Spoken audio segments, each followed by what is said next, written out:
कल जो है फादर्स डे है, मैंने सोचा केक वेक तो यंग जनरेशन बनाते ही रहेंगे, तो हम अपनी जनरेशन के लोगों से पूछें कि उनके फादर्स जो है कैसे थे। फादर जो है बदल रहे थे भी। हमारे ज़माने में तो ये था कि फादर को जो है एक स्केयर थ्रो, मतलब एक हवे के रूप में प्रयोग करते थे कि अच्छा मैं पापा को बताऊंगी, और हम बेचारे झाग की तरह बैठ जाते थे। और कहीं भी जो है हुड़दंग मचा रहे हो, खेल रहे हो, पापा के दूर से देखा तो किताब हाथ में ले ली, ये भी नहीं पता किताब सीधी है या उल्टी है, भाई ठीक है। और जहाँ तक एजुकेशन का सवाल है, मेरी एक फ्रेंड थी, मैं आपको बताती हूँ, वो बेचारी 6th क्लास में बैठी पढ़ती थी, 5th की किताबें ले आए। बस उनका इतना ही होता था कि बेटा पास हो जाओ, और अगर तो फेल हो गए, बेटी है तो उसको डांट दिया, और बेटा है तो 5-6 थप्पड़ लगा दिए अगर मैडम की शिकायत आ गई। और जहाँ तक किचन का सवाल था, किचन उनको पता तो थी घर में है, और उसके अंदर एंटर होकर क्या कर सकते हैं वो उनका एरिया नहीं था। तो ऐसे ही आपको कामिनी जी बताएंगे इनके पापा कैसे थे। मेरे पापा बहुत अच्छे थे, और वो हमेशा ना फ्रूट लाते थे सीजनल। जब भी आते थे बहुत सारा लाते थे, और लाके मुझे ही देते थे पहले, और वो कहते थे जो तुझे पसंद है ले ले, बाकी अपना बाकी बहन भाइयों को बांट देना। मुझे बड़ा अच्छा लगता था कि कोई भी चीज़ घर में आती है फर्स्ट मेरे पास आती है, और मैं जिसको चाहूँगी जो दूँगी वो मेरी मर्जी है। तो ये शुरू से कामिनी शरारती थी। पापा ने कहा फ्रूट ले लो, अपनी पसंद का निकाल दिया, उसके बाद बाकी बांट दिया, है ना। तो मुझे पापा बहुत की बात अच्छी, बहुत अच्छी लगती है। हाँ बहुत अच्छी बात है। पर ये आपका फेवर करते थे। ये फेवरेटिज्म करती थी अपने प्रति। तो उमा जी आप बताइए। मेरे पापा बहुत ही अच्छे थे। वैसे तो सभी के पापा अच्छे होते हैं, हमने अपनी पूरी लाइफ टाइम में कभी नहीं देखा कि उन्होंने हमें कभी डांटा हो। वो बस इस तरह से समझाते थे कि हमें अपनी गलती का एहसास हो जाता था, और लोग उनको राजा हरिश्चंद्र बोलते थे। क्यों? क्योंकि वो हमेशा सच बोलते थे, सबकी हेल्प करते थे। और मेरी मम्मी को कहते थे कि रोज़ मुझे 4 पकौड़े बना के दिया कर। लेकिन मम्मी कहती थी कि 4 पकौड़े तो नहीं बन सकते हैं, कभी मार्केट से ले आते थे, कभी घर में बना लेते थे।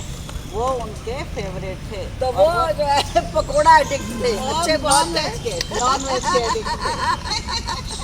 तो अब ये जो है कार्तिक आपके सामने बताएगा कि पापा कैसे जो है अच्छी परफॉर्मेंस के लिए इनको वेट फेंकते हैं, किस तरीके से ब्लैकमेल करते हैं कि पहले अच्छा रिजल्ट लाओ। बहुत अच्छी बात है, कोई ना कोई मोटिवेशन तो होनी चाहिए ना बच्चे के सामने। क्या कहते हैं आपके पापा? वो अगर मेरे को कुछ चाहिए होता है तो मैं उनको बोलता हूँ तो मना नहीं करते हैं। वो कहते हैं या तो पेपर में अच्छे मार्क्स लाओ, या फिर उनको अगर कुछ चाहिए होता है तो मेरे को बोलते हैं कि अच्छे मार्क्स लाओ, या फिर टेस्ट में अच्छे मार्क्स लाओ। तो वो बोलते हैं, तो फिर मैं वो करता हूँ, तो वो मेरे को इस चीज़ ला के देते हैं।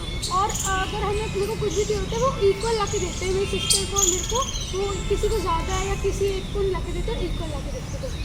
तो देखिए जेंडर बायस नहीं है, बहुत अच्छी बात है अगर वो ऐसे इंसान है।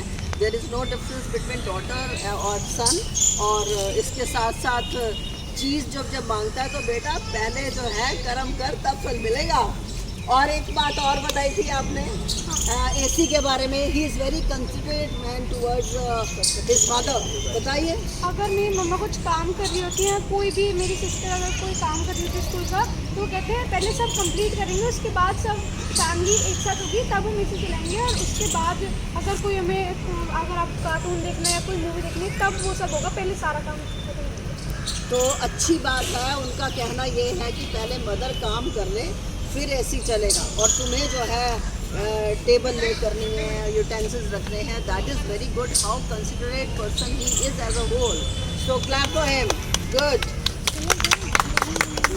आप बताइए what's your good name? Aryaman. Aryaman. हाँ जी, Aryaman is going to say something.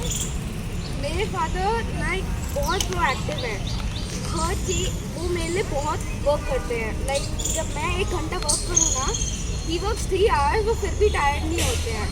But अब मैं उनमें भी एक चीज़ चेंज करना चाहता हूँ, वो है ही works 16 hours a day late night. तो उस चक्कर में जो हमारे वर्किंग डेज होते हैं उसमें हमारे पास टाइम नहीं होता बात करने का एक दूसरे से।